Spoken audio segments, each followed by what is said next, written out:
Hello, everyone, and welcome to the 61st episode of the Exploring Antinatalism Podcast, a podcast all about the subject of antinatalism, created by antinatalists. My name is Amanda Oldphan Sukenick, formerly known as Forever Wolf Films on YouTube, and today I'm speaking with media producer, scholar, and reluctant writer, co-creator of the Discourse ZA podcast and co-founder of the Credence Institute, and author of the recent academic paper, Better Never to Have Been in the Wild, a case for Weak Wildlife Antinatalism, Ludwig Raal.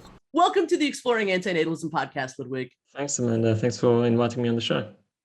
My pleasure. Ludwig, it's a pleasure to have you with me today to speak about your work, most particularly about what I believe to be your newest essay, Better Never to Have Been in the Wild, a case for Weak Wildlife Antinatalism. An excellent and important work, I believe, and one that ponders and offers a unique position into one of the most controversial issues really in all of antinatalism. So excited to get into it with you today. But before we begin, if you don't mind, I just want to ask a few general questions I ask some version of to all my guests, starting with just getting to know you a bit. Who is Ludwig Raal? I guess I'm a scholar. I'm from Stellenbosch in South Africa. That's where I just received my master's in applied ethics from the University of Stellenbosch, and I'm hoping to do my PhD next year. And I'm also an animal advocate. As you've pointed out, I co-founded the Credence Institute, which is an animal advocacy research organization that tries to advance the interests of animals by promoting and researching primarily market-based solutions. I'm not that involved anymore from a day-to-day basis, but as a co-founder, you always get sucked back in. But right now, I think, I am, pursuing a career in academia, and occasionally I write things for, academic purposes and also for public consumption, and mainly to do with animal ethics. Excellent. A lot going on. Congratulations, by the way, on your master's, and good. It's very exciting going into a PhD program. And the Credence Institute sounds really fascinating. I took a look at the website and really appreciate the work you guys are doing. Ludwig, why are you or are you not an antinatalist? I hope this doesn't disappoint you, but I'm not an antinatalist. Okay.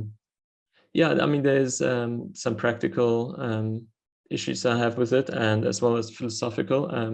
I find I'm a big admirer of David Benatar, and I find the arguments they do make sense to a certain degree, and I used to be an antinatalist, but I think when it comes to some base intuitions, I think there's sometimes a divergence where you can't really reconcile the differences between them. I don't know if we can get into it immediately, but with Benatar has puts forward a few asymmetries as to why he advocates for antinatalism. Main one, or one of the main ones, is there's just a surplus of negative experiences throughout one's life, and that's one I'm sympathetic towards. And then there's this other asymmetry that he proposes, which you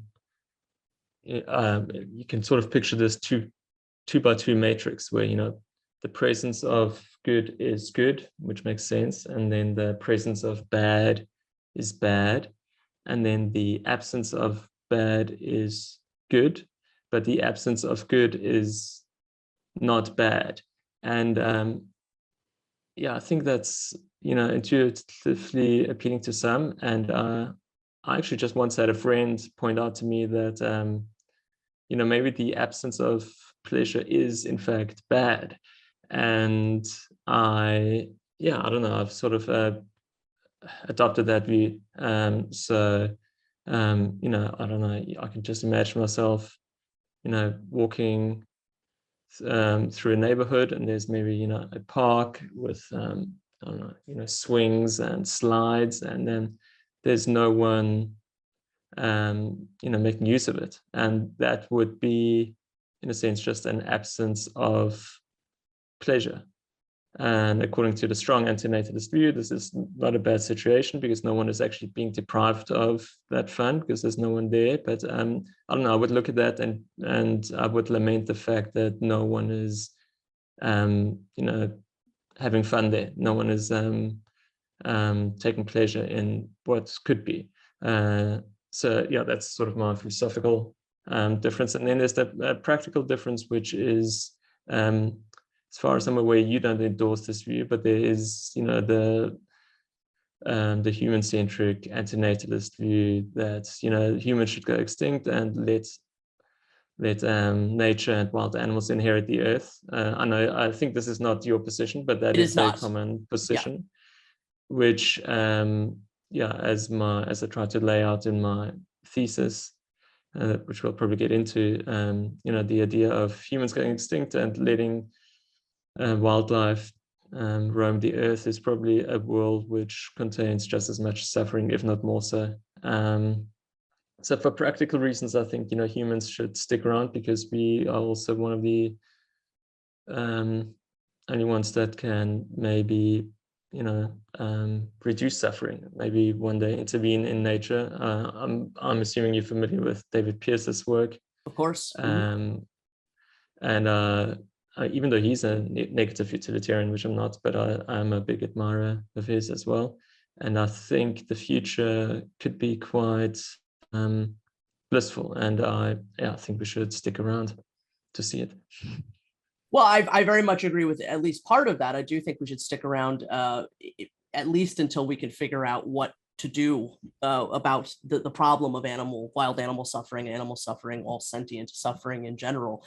So much to unpack there. We'll get to all of those points later. Would you say that point that friend made to you is what sort of turned you from being an antinatalist to not being an antinatalist? That was sort of the breaking point. Yeah, I do think so. It was you just pointed out that the idea of, it was such a subtle intervention, that the idea of the absence of good is not bad is maybe requires more motivation, or, you know, is I don't think it's as intuitive or as self-evident as maybe some strong antinatalists believe. But I mean, it could be a case of, you know, people's intuitions just diverge, and I'm not sure if there is a, you know, if there are other intuitions we can appeal to find some sort of convergence. I'm not sure. Well, I think what a strong antinatalist position would say is that, you know, these are needs that don't need to exist. And it's certainly, I would align myself with that view, but I would also admit that I find it sad to think about an empty playground, or, you know, there's lots of things in life that I value, and the idea that, you know, nobody's going to enjoy them. There's never going to be another, you know, the idea that in the future there's never going to be another person to enjoy a song or write a song, or, you know, play with an action figure, or go to a show or something is certainly sad. But the you know, at what cost does all of that come in the first place? I guess is what keeps me an antinatalist. I would say. Yeah. How did I assume that how you originally got interested in antinatalism was through David Benatar? But were there other, you know, antinatalist thinkers or writers that, you know, inspired you to think about this topic more, especially in relation to animals? I assume David Pearce and Magnus Winding. Yeah. Well, I think I'm assuming there's a lot of people who've even, you know, come across your podcast or sorted out. Maybe, you know, it's quite possible to arrive at antinatalist conclusions quite independently of having read Benatar. So I mean, absolutely. That was I think anyone who, you know, tries to live an introspective and examined life, you know, has thoughts at some point in their lives. You know, you can't. No one has an interest in being birthed, and and there's also, so I dabbled in antinatalism before I was familiar with the term, and also, and then, once I, try to find maybe, other thinkers who thought similar, similar things, that's sort of when I came across David Benatar's work for the first time, and the asymmetry, his various asymmetries were intuitively very appealing to me. And so that was probably around 10 years ago. And but my thinking has evolved on the topic, and maybe it'll evolve again, and maybe it'll come around again to your view. But at this point, I'm I don't know. You don't want to trivialize a very serious philosophical position by suggesting it might have to do with, some psychological underpinnings. But, for me personally, maybe there was a time in my life where I was, less optimistic about the future, and maybe that's why I sought it out to begin with. Obviously, the merits of antinatalism are totally independent of that. I grant that. So, maybe if I'm, less pessimistic about less optimistic about the future again, then maybe I'll change my views again. Okay, fair enough. Yeah, thank you for that. Ludwig, outside of Wikipedia, the word antinatalism is still not included in or defined by any dictionary in the world in any language. I have twice now campaigned to have the word added to the Oxford English Dictionary, to no avail. And in addition to this, even the Wikipedia definition keeps changing. Do you have any thoughts on how antinatalism should be defined? And I just want to add to that, no definition that's come about, with some exception, it doesn't really address the topic of sentience within some of the proposed definitions. Right. Do you have any thoughts on that at all? I suppose the idea that we have a duty not to procreate. That's sure, and that's the simplest definition I can come up with. But yes, I think it's I think the idea of, in order to reduce suffering, is obviously is sort of implied by that moral duty. But yes, I lament that you have not been successful, because even just writing my thesis and spell check keeps on flagging antinatalism, which is quite frustrating, because I'm like, did I spell it correctly? What's going on here? And then I hope you're successful at some point. I hope so too. Yeah, it's a bit of a crazy circumstance. Natalist is in the dictionary, but not antinatalist. So it's very interesting. So now moving on to your essay, Better Never to Have Been in the Wild, a case for Weak Wildlife Antinatalism, released April 2022. So just very recently. I was wondering if you'd mind if I read the abstract, unless you'd like to. No. Right, sure. Most people have an idyllic view of nature and believe that wild animals have good lives, but nature is a hostile place. In addition to the suffering inflicted upon prey by their predators, many wild animals are victims of infectious disease, extreme weather, starvation, and parasitism. Yet it is often claimed that an abundance of wildlife is desirable. The aim of this thesis is to challenge this premise. My argument will proceed into 4 parts. First, I will show that the lives of most wild animals are characterized by a surplus of negative experiences, and that there are a myriad of ways in which wild animals suffer. Secondly, I will challenge the notion that wildlife has intrinsic value by considering and arguing against 2 related claims: that the lives of the individual wild animals have intrinsic value, and that wild species as a whole are of intrinsic value. Third, I will consider whether wildlife has instrumental value, and if so, whether it is sufficient to justify traditional conservation methods. I conclude that this is not the case. Finally, I will argue that it may be best for most wild animals not to be born at all, a view I refer to as weak wildlife antinatalism. While such a conjecture may strike many as deeply counterintuitive, I will make the case that it is both technically feasible and morally desirable. desirable, sorry. So within the 69 pages of this paper, I do feel you make a very strong argument regarding sentientism. I always pronounce that a little bit wrong. I don't know how anyone can, in good faith, argue with the notion that wild animals, lead desperate and brutal lives. It just seems so completely impossible to argue against, but indeed they do. I was wondering if you could first tell me a little bit about what your process of putting this work together was, what inspired it, and maybe just some of what went into the process of writing it.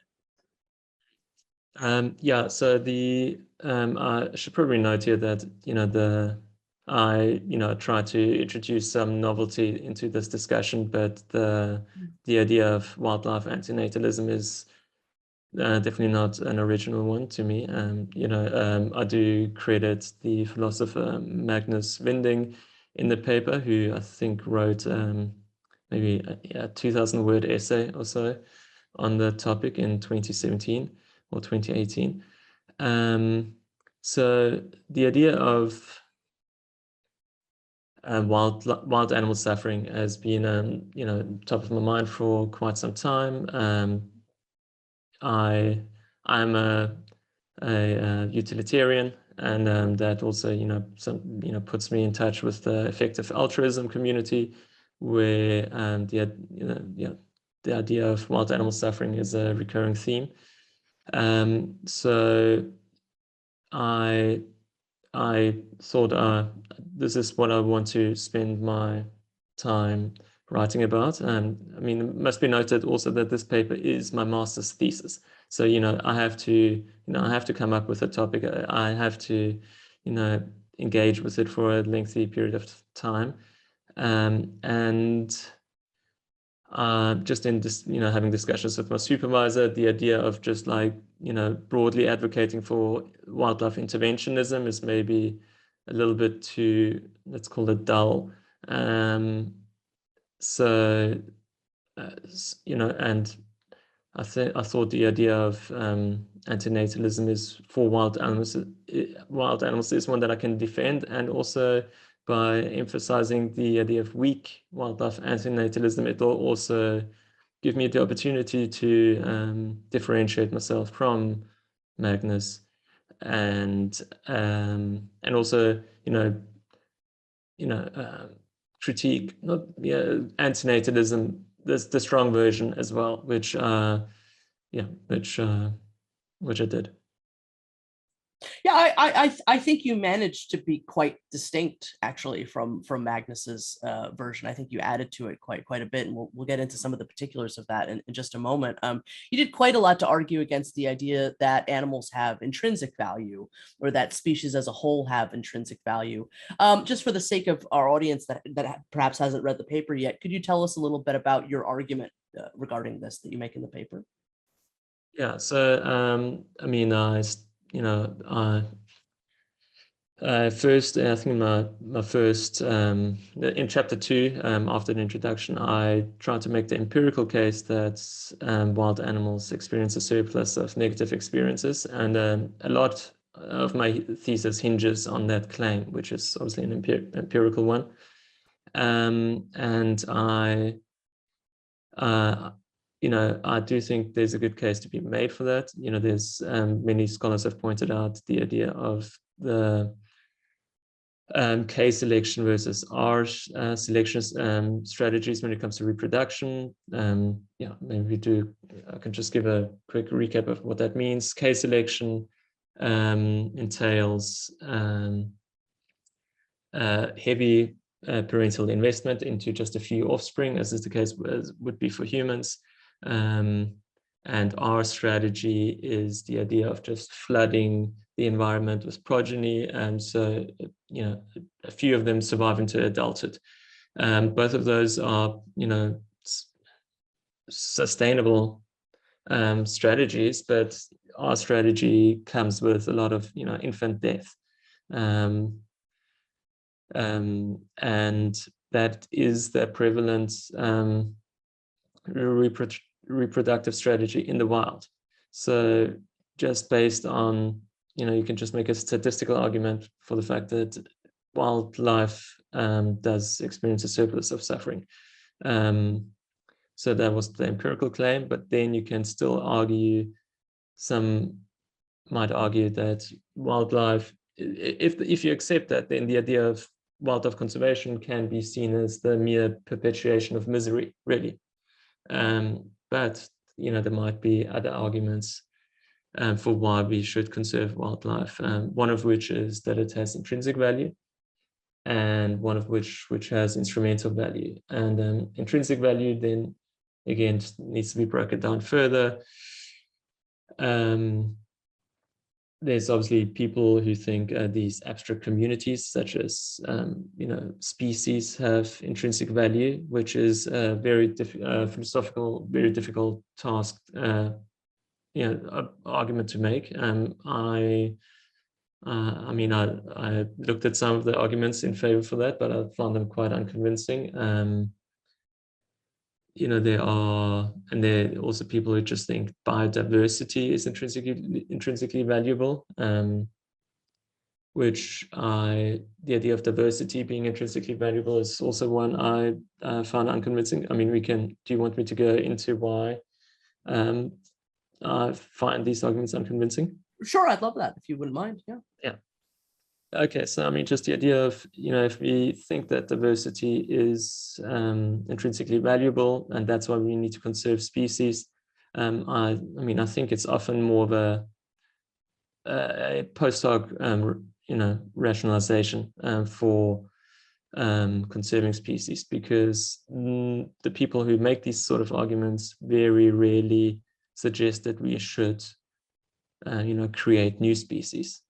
So, I mean, if your goal is just diversity, then you should be spending time in, laboratories and, trying to create new insect species or something, So that's also one way of increasing diversity. So I think that's very rarely the actual motive for why people lament the extinction of a particular species. And then, the idea of species as a whole, it's like, forget about the individual animals, we must just conserve species as a whole. And there are, I think the philosopher Holmes Rolston III, I hope I get that right, he argues that, a species, just like an individual animal, follows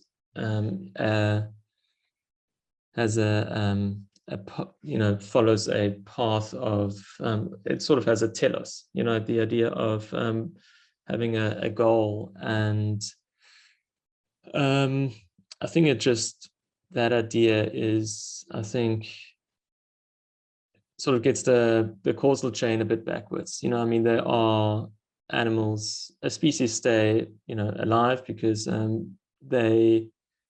because individual animals reproduce. It's not, they don't reproduce for the sake of perpetuating the species. And that's that argument. And then I do in the paper also argue against the idea of an individual animal life having an intrinsic value. So I think in your introduction you said that I argue against wild animals not having intrinsic value, which is not the case. I mean, I do think it's a subtle point, but obviously I do think the wild animal deserves moral consideration for its own sake. So in that sense, it does have intrinsic value. But a life independent of quality does not have intrinsic value. So there are, I think most of us accept this, when our cat has a, debilitating disease, we don't think we should just keep it alive and let it continue to suffer because the life has intrinsic value. I mean, there are some people who, hold this view with regards to humans, the sanctity of life view, but I think very few people would extend that to animals. So I think, the idea of conserving animals just so we can continue creating life seems a bit absurd. If that were the case, then, you know, someone might find no greater calling in life than to just breed rats in their own backyard, because each additional rodent would just increase the total amount of value in the universe. I don't know if anyone would be willing to bite that bullet. So those are the yeah, and then, like I said, the idea of abstract communities having intrinsic value independent of the conscious experience of its members, I think is a dangerous one. I mean, that's, you know, that sort of could justify, you know, the factory farming of chickens, where we just say, look, it's good for the species. Because at any point in time, there's about 20 billion chickens alive. So, you know, is that species flourishing? You know, that's a very narrow view of flourishing, just because it's alive as a species. And I think, yeah, a lot of harm can come from that sort of view, because it can just legitimize the perpetuation of cruelty, really. Thank you so much for going through all of that. Yes, and I apologize for that error that I made. Thank you for the correction. You know, I hadn't thought to ask this until now, but I mean, do you have any thoughts on, you know, these attempts that are now being proposed to bring back, you know, species that have already gone extinct? Like, you know, there are people that want to bring back the woolly mammoth or some other creatures like that. What are your thoughts on, you know, inclinations like that? Well, for the sake of, yeah, it depends what the motivations are. So, I mean, if someone says biodiversity is such a good, then yes, I mean, I suppose then that would be, that follows quite, you know, naturally. But I think maybe it's more a case of, you know, interest. And, you know, if you can, you know, I mean, if you can bring it back and give it a good life, then yeah, I'm not against it. It could be quite interesting, but, you know, if it's a case of bringing back the T-Rex, you know, just so we can, you know, maybe lock him up and, you know, just for curiosity's sake, and, you know, just put him in a cage and feed him, you know, other sentient beings, you know, probably. I mean, I'd be against that. But if it's, but yeah, the idea of bringing it back, yeah, I think it's interesting. And if you can guarantee that it's, you know, you give it a pleasant life, then I'm for it. Obviously, you can argue maybe resources are better spent elsewhere, but I mean, that's maybe the main argument against it. Okay, yeah, thank you for your thoughts on that. Your claims about instrumental value are really interesting, and I of course agree that most of what we perceive to be the instrumental value of wildlife, we in fact should not. And as you say, history and technological process also suggests that much of the value produced by wildlife today can be achieved through different means in the future. And I think, you know, a lot of that is true, I do believe. However, you do say that there are certain wild species, such as pollinators, whose demise could be catastrophic to human flourishing. I'm not that might be different than exactly the wording you use, but in effect, I think that's what you say. And so I think there's a lot for us to unpack here. However, before we do, would you mind detailing your thoughts on the instrumental value of wildlife a bit more for our audience? The argument you make in your paper. Yeah. Okay, so I mean, some of the, I should maybe pull up my thesis as well, have it in front of me so I can recall everything I said. I apologize. But it's okay. But, you know, there's, I think, there's obviously recreational value, and, you know, people like going, you know, on safari and viewing wild animals in their natural habitat. And I grant that is a source of value. I mean, I do think that can bring joy to people, but I mean, again, you know, does it justify the cost? As an analogy, you know, there might be, let's say, you know, aliens coming down from Earth in the year 1942 or something, you know, peak of the Second World War, and, you know, just looking at what's going on, and they might think, look at humans in their natural habitat. Quite interesting. And I think we, I don't think that sort of attitude would be too dissimilar as what the current attitudes we have towards wildlife. I mean, you see these, I live in South Africa. We've got Kruger National Park. It's a big tourist attraction. And you can, on YouTube, you can look online, people, have, capture footage of a leopard or a lion, killing a zebra or gazelle. And, that's like a source of fascination for them. And I just think that's morally misguided. So, I'm not saying these people that take joy in these things are, psychologically, moral monsters, but I do think with some introspection, maybe I think we can overcome the lamenting of that no longer being a recreational activity. I think in my thesis, I make an analogy to gladiator games, which is maybe a bit of an unkind analogy, but there's watching these gladiator games, you saw exotic animals, you saw it was a source of entertainment, and people got killed, and and I highly doubt that many, or even most, never mind, many of the people that participated in these, or enjoyed these spectacles were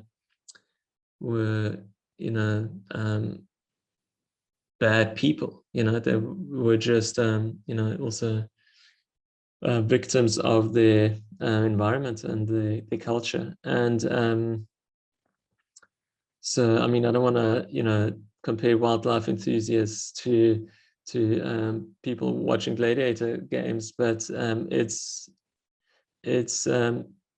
both are considered sources of entertainment, and both produce a tremendous amount of harm. And I do think with years to come, and maybe with a bit of moral progress, we might well look back at that sort of safari activity as something that we might be embarrassed about future generations. I for one think likening that to gladiator wars is a perfectly apt analogy. So I was actually very happy to see you make that claim. And yeah, I don't. I suppose I'm slightly more pessimistic about getting people to recognize their enjoyment of exploitation. But I certainly hope that might be the case. You argue, of course, that it might be best for most wild animals not to be born at all, an idea that which you dub weak wildlife antinatalism. And you make the case that weak wildlife antinatalism, to quote, is both technically feasible and morally desirable. Morally, ethically, I'm with you 100%. Technically speaking, I'm just less knowledgeable about what is possible.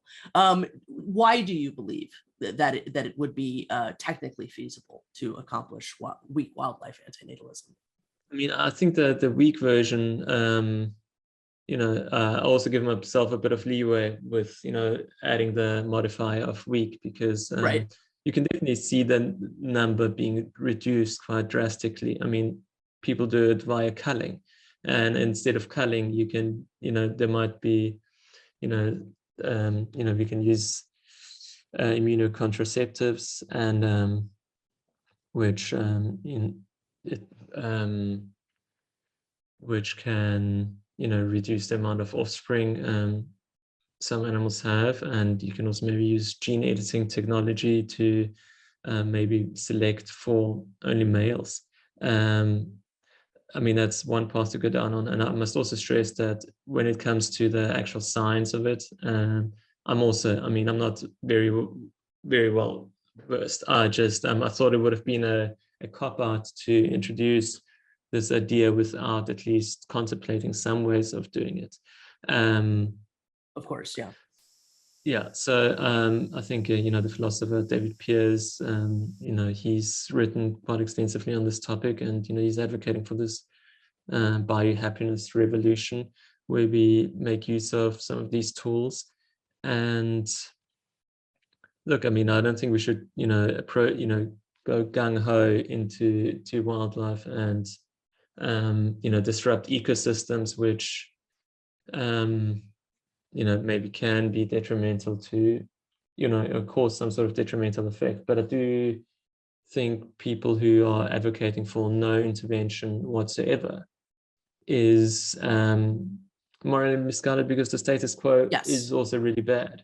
So, let's do nothing because you might make things worse is, you can apply that argument to almost anything. So you should be just never do anything. And I do think maybe, you can trial things, in isolated spaces, and look, I think any wildlife intervention would require or would entail some sort of fertility regulation. We just, if you live somewhere where there are a lot of stray cats and dogs running around the street, no one would suggest that, let's just let them be, rummaging through the rubbish and be in their natural habitat, because that's, natural. I think most of us already take a weak antinatalist view when it comes to companion animals. That's why we sterilize them. And I think that, the lesson from there to take from there is the idea that if you can't look after the animal, it's better for them to not be born. And yeah, so I'm just sort of extending that same courtesy to wild animals. And the idea of, disrupting the ecosystem, which is why I sort of acknowledge that I'm also not that close to the science, but yes, we may need pollinators, etc. But do we really need the lion to fertilize our soil? I just think that's often a bit of a rationalization of wildlife enthusiasts who say, we shouldn't interfere for fear of, some sort of disruption of the ecosystem. Right. And for you, what would a moderate or medium wildlife antinatalism look like? And what would a strong wildlife antinatalist position be in your mind? And why would you consider both to be undesirable, in favor of a weak wildlife antinatalism? I guess the strong antinatalist view might also then include some wildlife that might indeed be essential, like the pollinators, like the birds. Again, I'm just reluctant to go strong antinatalist here, because I'm, again, not that close to the science. I do think some caution is merited. And the weak view, look, retiring predators. That would be, I think the weak view does accommodate the retiring of predators, and the fear of, overpopulation of deers and, herbivores, I think could be, again, accommodated by some sort of immunocontracceptives and other fertility regulation. And look, there are people who are much closer to the science than me that are probably very, up in arms right now with me suggesting these things. But for me, it's a case of, I might be wrong about the way of how we, should go about these things, but the response to that should not be that we should not try. It should be to figure out not if we should do it, but how we should do it. So the debate needs to be shifted from if to how. And So yeah, and then what would, it's also possible that if there's a lot less wildlife, that we might be able to conserve some of it, because if I've been to game parks, game reserves where only herbivores were present, and also not that many. But if an animal gets injured, or just help it. So which is there we could maybe intervene medically, but those sort of interventions are probably not feasible with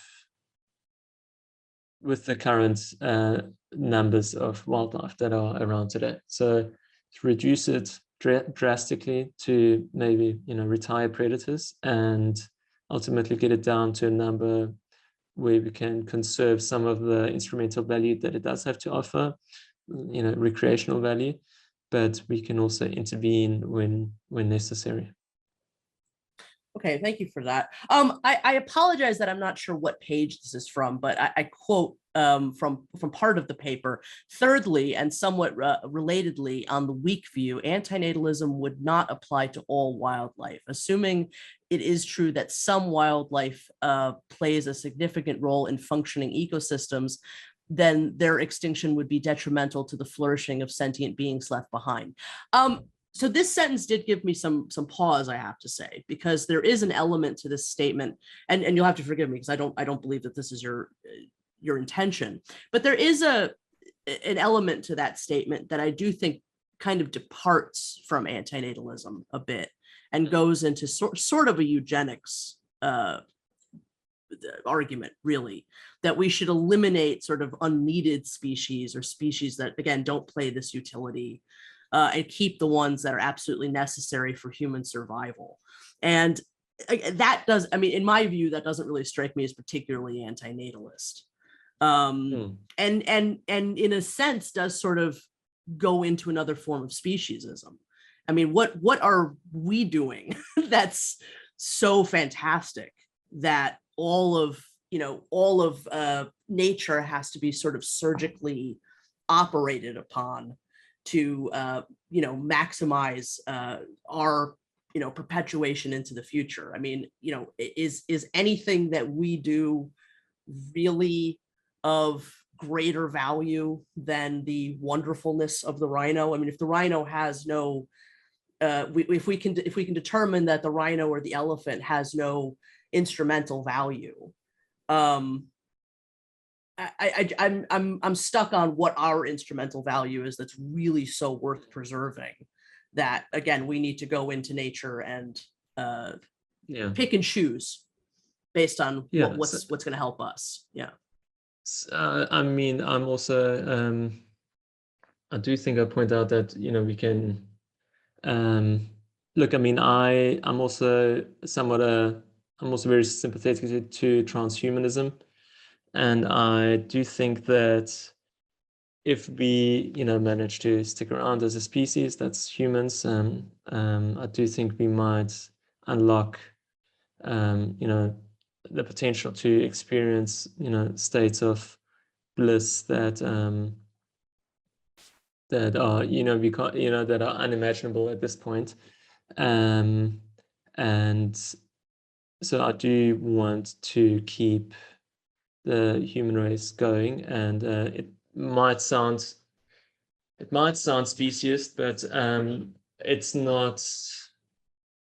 Speciesism is also, I think, sometimes misunderstood, because some of the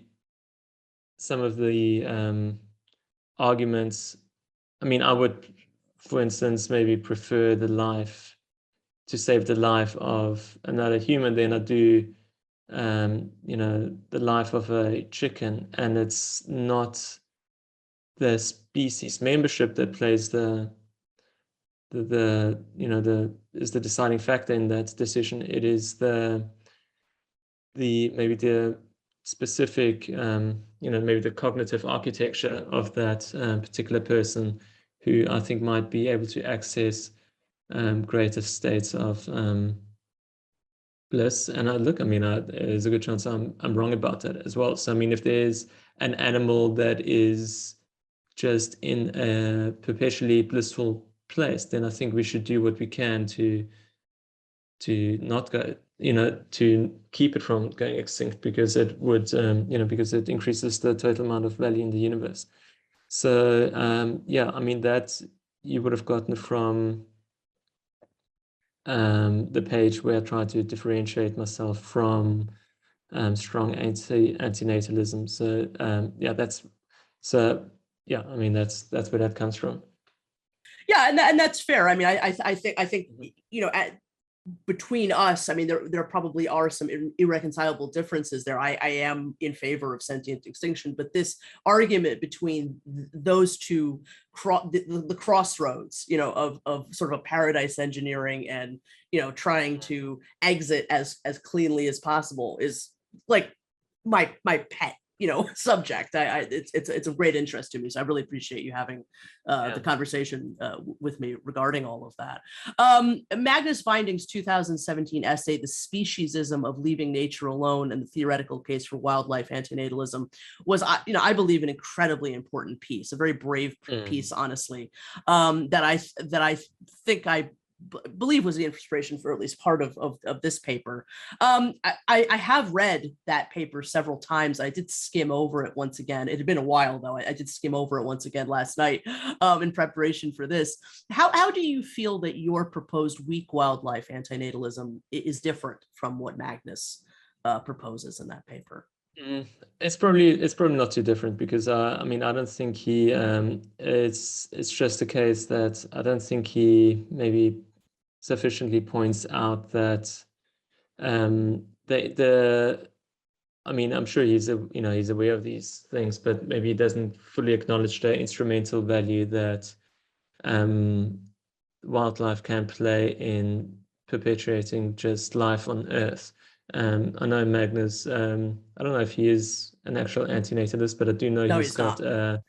Is he not? Okay, that's interesting. But I mean, he does have a suffering-focused ethic, which that's also maybe somewhere where I don't. So I don't. I prioritize suffering for practical reasons, because bigger gains can be made. But I don't think, in principle, that I have a greater duty to minimize suffering than maximizing pleasure. It's just, there's so much low-hanging fruit when it comes to suffering, and so much suffering can be reduced, I think, much easier than it is to maximize well-being. I think you're right. I think it's the instrumental value argument that I think is maybe the biggest separator.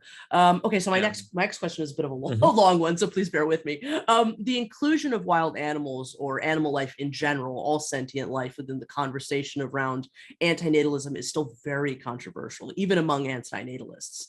To quote Magnus back in 2017, "The current literature on antinatalism, including the work of Benatar, focuses almost exclusively on human procreation, and thus says precious little about wildlife antinatalism in particular, although Benatar makes clear that his argument favors it. This must be considered a missed opportunity for antinatalists for two reasons. One, because non-human beings in nature comprise the vast majority of sentient beings on the planet, more than 99% of them. And two, because regardless of how strong one thinks the case for antinatalism is in the human context, the argument for the antinatalist conclusion is much stronger when it comes to non-human beings in nature."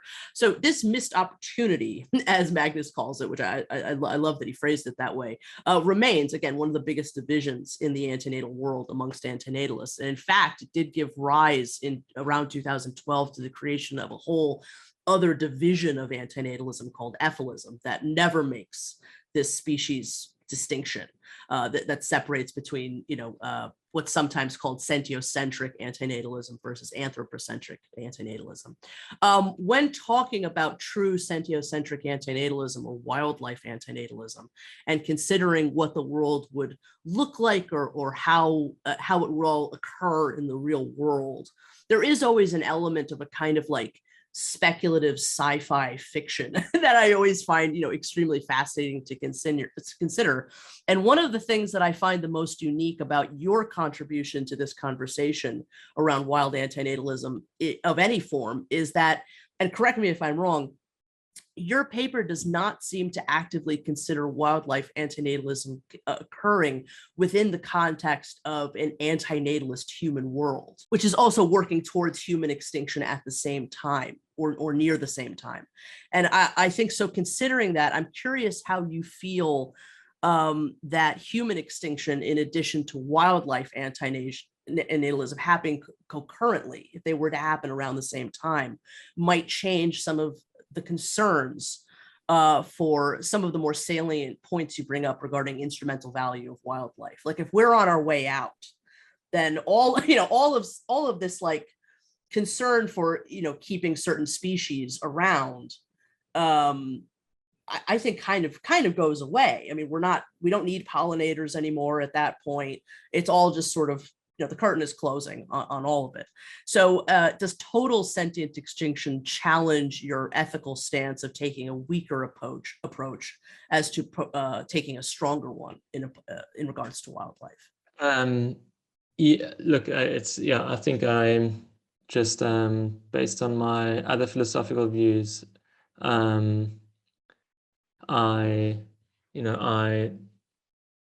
I mean, yes, if your view is that, human extinction is good, then of course, then you can also make a strong case for wildlife antinatalism. I grant that, but in the paper, I sort of propose this sentientist view, which obviously just it's, even though sentientism tries to not be associated with any particular normative theory, I do think my own endorsement of it is from a utilitarian perspective, which does, and not from a negative utilitarian perspective, but just a classical utilitarianism. So I want to maximize, well-being, and that does entail keeping the human species around, just because I do think we are, I mean, it will require humans to, invent the relevant technologies and pharmaceutical interventions to make life on Earth blissful. And so in that sense, that's why I don't endorse the strong antinatalist view for wildlife, because essentially for instrumental reasons. I don't know, does that answer your question, Amanda? Yeah, I think so. My question was, I suppose, was more of, if A and B happens, would that change your view? But I appreciate your answer very much. Yeah. I mean, if both happen at the same time, I would lament that, because, I said, I do. Yeah. Well, I suppose this is, in some respects, the same question, sort of in a different way. So, you detail some possible objections that you might receive to wildlife antinatalism. One of them being, and I quote, "If life for wild animals is so bad that they're better off not being born, does it not follow that we have an obligation to kill those that are already alive?" This and related objections are common whenever the topic of antinatalism is raised. After all, if non-existence is superior to existence, then death appears to be a logical remedy. But this is to confuse the position of antinatalism with that of promortalism, the philosophical position that is always better to cease sentient existence rather than continue it. So I'm quite sure that we could spend many days together unpacking the connection or non-connection between promortalism and antinatalism. That is, in addition to the inclusion of the animals, one of the hottestly debated things amongst antinatalists. For the sake of our conversation today, though, if we can consider a scenario And I'm curious to know what your thoughts on this is. Let's say human extinction is imminent after a long course of organized antinatalism amongst humans, which has included perhaps some immunocontraceptive programs for the animals, perhaps. And we are as one sentience on planet Earth facing sentient extinction, except that there are some animals that we perhaps are not able to sterilize or free from their sentient bonds by other means for whatever reason. Let's say there's deep sea fish or something that we can't get to for some reason. With some of these methods that I would certainly favor, and this is sort of part of the active conversation that sort of EFILism proposes. What is the most ethical thing to do in that case? Would it be to allow those species to go on and continue to replicate and thus perpetuate their suffering? Or would it be justified in ending that little bit of remaining sentience, even if it meant killing them as humanely as possible? Do you have any thoughts on that? Yes. Yeah, so in that scenario, we are assuming that humans will go extinct. Is that something? Yes, right? It's all imminent. Yeah. In that case, I do think that the ethical remedy would be to, maybe I should give this some more thought, but I'd be tempted to take maybe take the necessary intervention to maybe then extinguish all life. There's obviously the one consideration of maybe intelligence could evolve once again if we left them to continue, and 13 billion years of suffering later, maybe we would have some intelligent life that could save us and abolish suffering and bring about a world of perpetual bliss. That's very speculative, but I would not. But personally, in that scenario that you sketched out, I would be prepared to partake in some altruistic killing, I guess. I'm not. I actually think that even though, I try to distance myself from the pro-mortalist view and try to differentiate the anti-natalist and the pro-mortalist view, and I do think there's a difference, but I don't think it's as strong a difference as maybe my writing would suggest. Part of me just, this was, I think, this thesis was also written, in keeping in mind not necessary for public consumption, but to obtain a grade. And part of me was, I don't know if I want to go down that rabbit hole. So there is just literature that exists on that difference, and I mentioned Benatar, and but in terms of even when I was at my most sympathetic to Benatar's views, I did think at times that his conclusion could lead to pro-mortalism.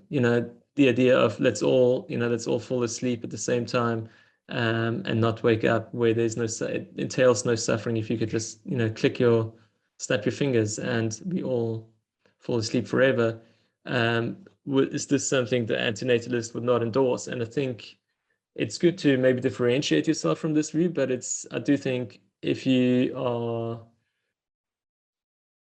convinced that life is suffering, then I do think that's it's not self-evident to me that you wouldn't make that call. I don't know. How do you feel about that, Amanda? I think it's a matter of when, right? Like I am an antinatalist, so I want to see, I do think that at least on paper, philosophically speaking, if you did have the red button and if pressed, it would all just go away. The entire material universe would just end.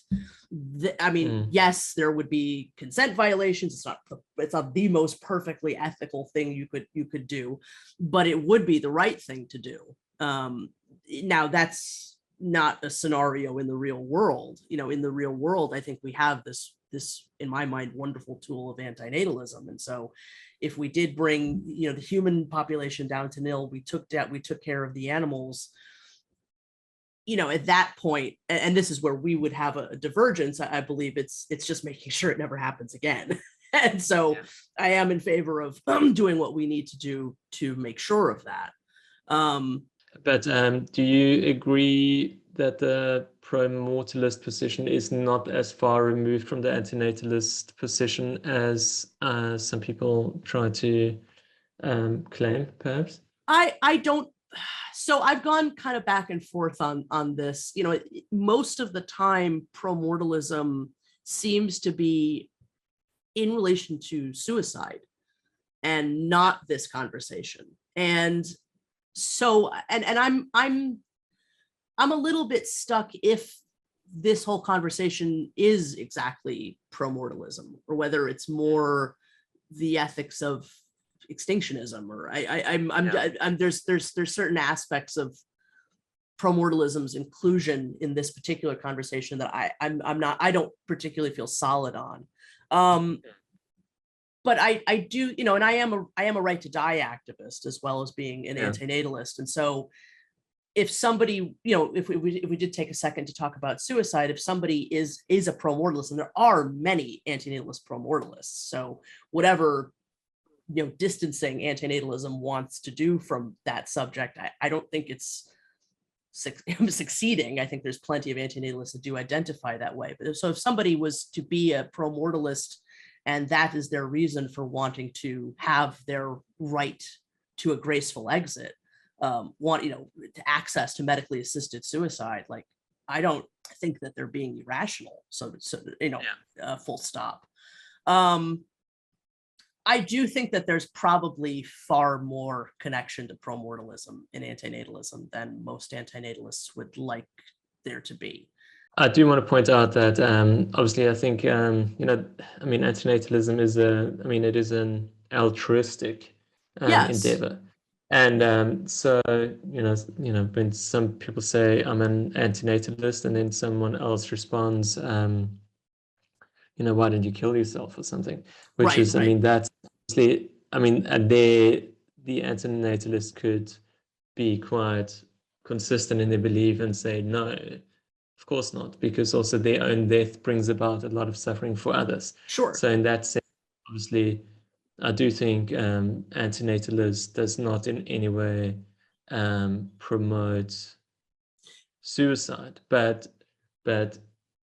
pro-mortalism, the magic red button scenario, I do think is that's a more difficult question for the antinatalist who wants to really distance themselves from pro-mortalism. But I also think I have heard Benatar, talk about I think his position on the badness of death is the one that he's, I think, least confident about. I do think he has acknowledged that, but there's maybe also a moral uncertainty factor creeping in there, which I think is right. Death is bad for some of the reasons he claims, and also maybe we're just like there's also maybe death is bad and we just don't quite see it or something, and so I do think it's it's just it's an obstacle that the antinatalist view doesn't have to deal with. Well, I'm glad you brought up the most common response to antinatalism being, why don't you just kill yourself? And I would agree that no, I don't believe that antinatalism promotes suicide, but I think that when you're firm on the belief that coming into existence is wrong, or bad for the one that has to come into existence, I think it does. There's a certain compassion that just becomes evident that people do want to exit.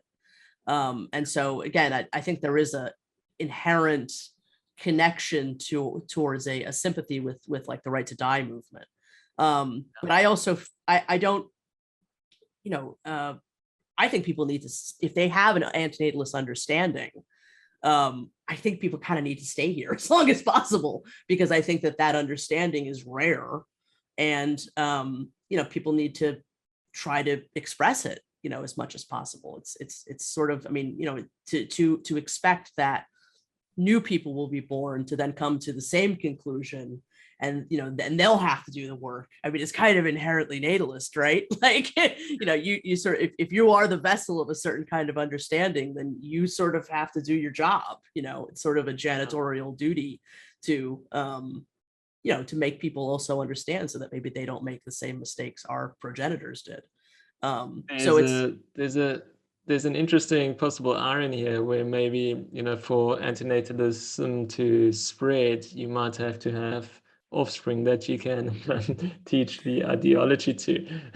Well, maybe that's the only way of, I mean, there's obviously other means of spreading the ideology, but I don't know. I'm wondering if there's anyone in the antinatalism movement that might be open to reproducing, just so you don't get outnumbered. Otherwise there might be just a selection pressure against the antinatalist view, because you're all going to die out before the pronatalists. Well, I don't think there are any antinatalists that believe that. I don't think that philosophy is genetic, right? And like, you can raise somebody to be a Christian, doesn't mean they're going to end up being a Christian. So I don't really think that's the way ideas work, like, especially in an internet age. I think it's more of a matter of it's a war of memes, and as far as what people get exposed to, not necessarily how they're raised. So I don't I don't think that how you maturate children is exactly how ideas go into the future. Although it's interesting, like to consider the example of the Cathars. So they were like an antinatalist Christian sect, many years ago, and they were all wiped out.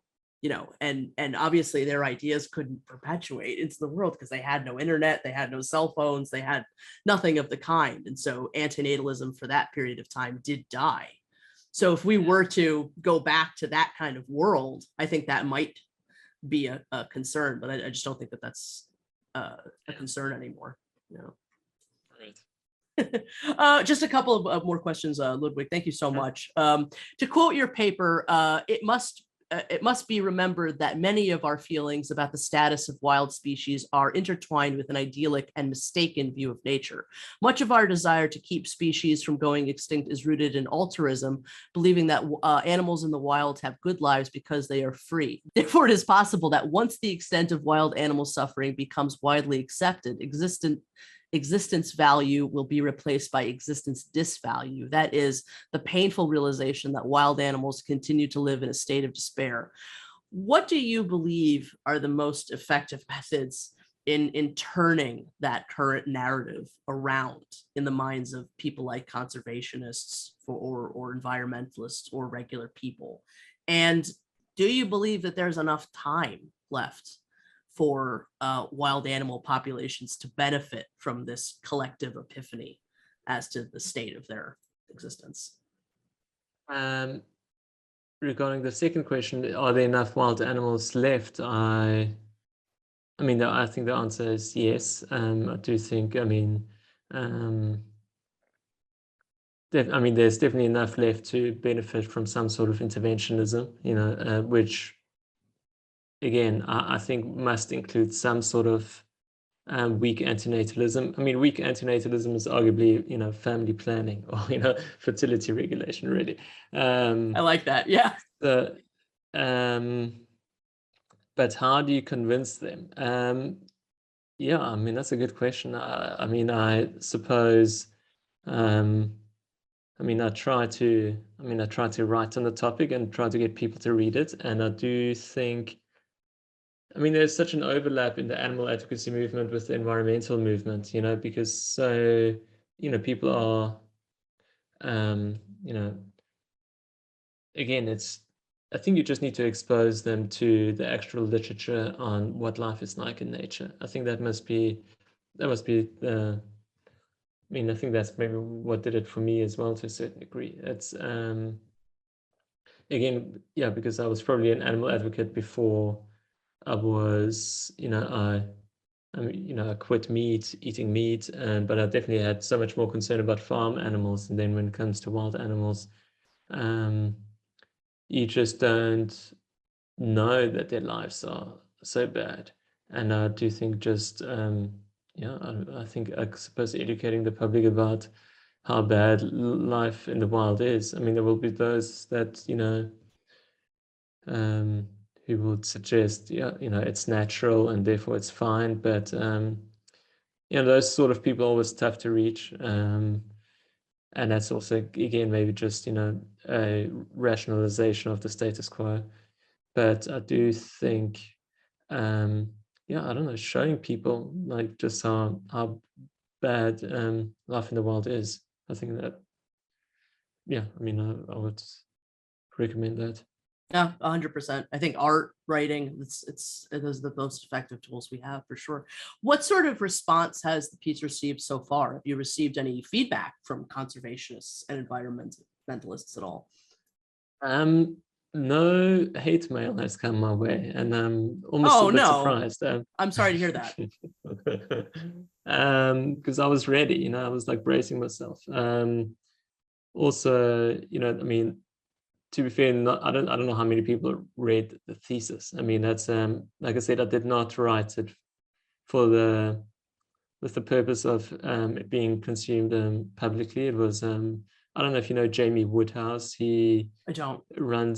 He runs the Sentientism group on Facebook, and yes. He is really popularized sentientism. He's doing a great job there, and I obviously mentioned sentientism in my thesis as the chosen moral framework. And I think he just had Google alerts on for the word sentientism. So he just came across my thesis and he shared it. But I mean, it is a 20,000 word thesis. So other than you and my supervisor and my examiners, I don't know how many people have read it. I did try, I wrote a less extreme version of it for public consumption. It was published in the South African newspaper. It was like a 2,000 word essay where I, advocate for interventionism, but I left the antinatalism out of it, just because I didn't want to, baby steps, and again, I don't know how many people read it, but the feedback was just mainly positive, and the bit of feedback that it did get, and for some of them, it's also, there was almost like a light bulb switching on. Like, what I mean? If you care about animals, then why not extend that courtesy to wild animals? Obviously, they're more sci-fi and outlandish interventions like veganizing nature, and that still, like, irks people. But I guess going back to one of your earlier questions, how do you get people to care about this topic? I also think maybe don't drop the most radical interventions as talking points from the get-go. Don't just advocate for antinatalism straight off the bat and veganizing nature, but you can definitely make small interventions, still fertility regulation to replace culling practices. I mean, I think that's maybe one that's reasonably accessible, and I don't know, work your way up from there. Well, I highly recommend that people go check out the paper. There will be links to it below. And the other paper that you mentioned was we shouldn't let nature take its course. Was that the title of it? Something like that. Yeah, I apologize. I didn't quite get a chance to actually investigate that in full, but I didn't actually realize that it was a different version of this. So I'm glad to know that. Yeah, it's just a shorter version, but honestly, the paragraphs I just pulled different paragraphs from the thesis into that, and I see. Just so make it more digestible and easier for to get a wider reach, I guess. Yeah. Well, I'm terribly sorry to hear that you received any hate over the paper. Just shame on anybody that did that to you.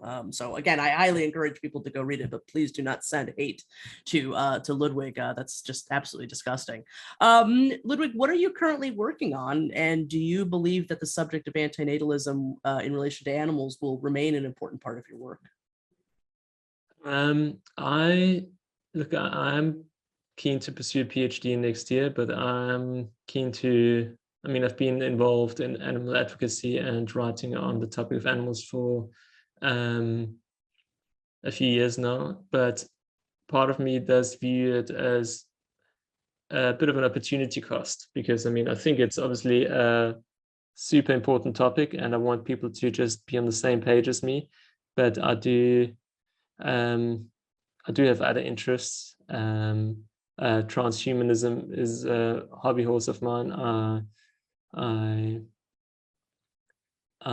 So if I get into a PhD program, I would love to pursue and write about radical life extension, which, I don't know. There might also be, maybe, depending on what I write, maybe that might even relate to antinatalism somehow, because there might be some antinatalists who are against procreation, but maybe not against extinction via radical life extension. There might be a connection there, and so that'd be I'd be interested to actually know what's the antinatalist consensus, or if there's consensus on the idea of radical life extension. So I think that's I'm keen to maybe just move a little bit away from animals. I'll always have something to say on the topic, because I'm a co-founder of an animal advocacy nonprofit, but I do want to pursue some other areas which lend itself to maximizing happiness. Just speaking briefly on the subject of life extension, I do think that there's different views amongst antinatalists in regards to that. But one thing that when the subject has come up, the one thing that I wonder about a lot is, so let's say we were able to achieve immortality, would that in turn mean that we would have to take a very strong antinatalist position about the creation of new life? And I kind of think that we would. If once we're here for as long as this planet keeps on turning, then with limited resources, you absolutely could not continue to procreate, or you'd have to continue to procreate in very, very, very minimal numbers. And so I'm not even sure how you'd get away with with not having almost like not utilitarian, like almost a fascistic kind of approach to procreation, limiting procreation in that kind of world, because resources would become so scarce if we're just we just don't die. I think I think that's an empirical claim, and I do think there are some empirical objections to that common objection, the overpopulation argument, where again, if overpopulation, if the technology arises that would allow us to extend life radically, and overpopulation becomes a concern, it's still, there might be, you might have to restrict people, the amount of maybe kids they can have, but I think that's probably a superior remedy than forced death. Sure. And again, and there's also, who knows, there's, I've taken a road trip through the United States, and part of me thinks, what, this place can hold a lot more people. I don't, I think also technological progress, I think, may allow us to, extract resources more efficiently, maybe find new ways of producing the necessary resources where some of these concerns might no longer be concerns. Okay, interesting. Well, I very much look forward to any writing that you do on that subject, and just want to wish you the best of luck with your PhD pursuits. Ludwig, where can people find you on the internet, and how can people best support what you do? I suppose you can follow me on Twitter at Ludwig_Raal, and in terms of support, I don't know, if I write something, you can share it and retweet it and read it, I think I'm maybe not as confident in my views as my writing sometimes suggests. So, people can feel free to push back, and I'd like to think I'm intellectually humble enough and introspective enough to be open to changing my mind on things. Well, Ludwig, I've really enjoyed our time together today. Thank you so much for the important work that you're doing, and thank you so much for being my guest today on the Exploring Antinatalism podcast. It's been a pleasure. Thank you, Amanda, and thank you for the thoughtful questions. It was fun. Follow Ludwig Raal on Twitter and find links to his paper, Better Never to Have Been in the Wild, A Case for Weak Wildlife Antinatalism, and other works in the description. Thank you for listening to the Exploring Antinatalism Podcast. This has been Amanda Oldphan Sukenick. You can find me on the YouTube channel, Anti-Natal Wolf. Keep up with my daily antinatalist news updates at Antinatal News on Twitter. Please follow the podcast on Facebook, Twitter, Instagram, and YouTube. You can listen to the podcast on Apple Podcasts, Google Podcasts, Buzzsprout, Stitcher, SoundCloud, Amazon.com, RSS feed, and so many other platforms. Email me at exploringantinatalism@gmail.com. The podcast website, www.exploringantinatalism.com, was designed by the amazing Visions Noirs. Please follow him at www.bionoir.com and also follow him on Instagram. Logo art by the amazing LifeSucks. Subscribe to him on YouTube and check out his merch at www.etsy.com/shop/LifeSucksPublishing. Music by the wonderful I Doubt It. Subscribe to him on YouTube and check out our collaborative project along with our friend EFIL WV, The Right to No Longer Exist, which includes the podcast, The Right to No Longer Exist, A Right to Die podcast. All the best, and bye for now.